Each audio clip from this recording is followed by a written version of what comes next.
Em nome do Pai, e do Filho, e do Espírito Santo. Amém.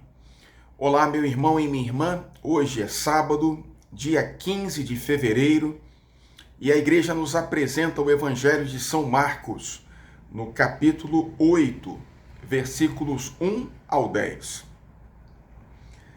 Naqueles dias havia de novo uma grande multidão, e não tinha o que comer.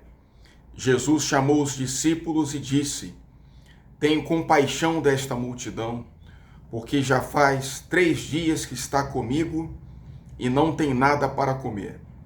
Se eu os mandar para casa sem comer, vão desmaiar pelo caminho, porque muitos deles vieram de longe. Os discípulos disseram: Como poderia alguém saciá-los de pão aqui no deserto? Jesus perguntou-lhes: Quantos pães tendes? Eles responderam: 7. Jesus mandou que a multidão se sentasse no chão. Depois, pegou os 7 pães e deu graças, partiu-os e ia dando aos seus discípulos para que os distribuíssem.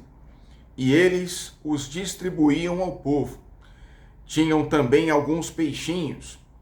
Depois de pronunciar a bênção sobre eles, mandou que os distribuíssem também.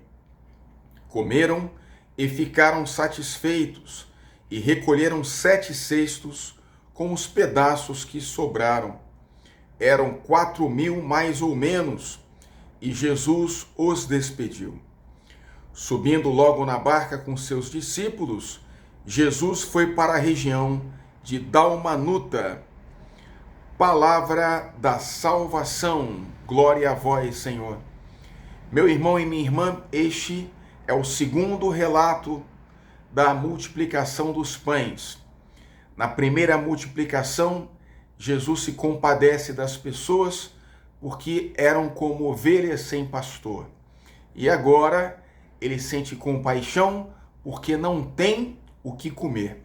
Seus discípulos lhe perguntam: Mestre, como vamos dar pão para essas pessoas no meio do deserto?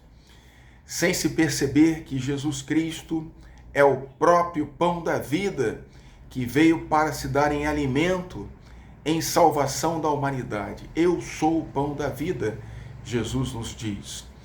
Mas então Jesus pega o pouco que os discípulos têm para lhe oferecer, e os 7 pães e os poucos peixes, e ele os multiplica para as 5.000 pessoas. É um gesto também eucarístico, de ação de graças, já nos remetendo à Eucaristia, a última ceia, a Santa Missa, que será sempre um memorial da paixão e da ressurreição de nosso Senhor Jesus Cristo, que se dá em abundância em alimento espiritual e corporal para a humanidade. E quem come deste pão nunca mais volta a ter fome. Assim somos nós, queridos irmãos e irmãs, nesse dia de sábado, lembrando que na primeira leitura do livro do Gênesis, Deus fala que ele porá inimizade entre a mulher, a descendência da mulher e a serpente. A descendência da mulher, que vem trazer a salvação à humanidade, é justamente Jesus, que recebe de São José, seu pai adotivo, o nome Deus salva. Jesus vem para nos salvar, e é por isso que, representativamente, ele ainda criança é colocado numa manjedoura, aonde os animais se alimentam, porque Jesus veio se dar em alimento para toda a humanidade. Ele é o verdadeiro pão da vida, que alimenta as multidões e que sacia a nossa fome de Deus, nossa fome de alegria e de paz. Pela intercessão da Virgem Maria e de São José, abençoe-vos o Deus Todo-Poderoso, Pai e Filho e Espírito Santo. Amém.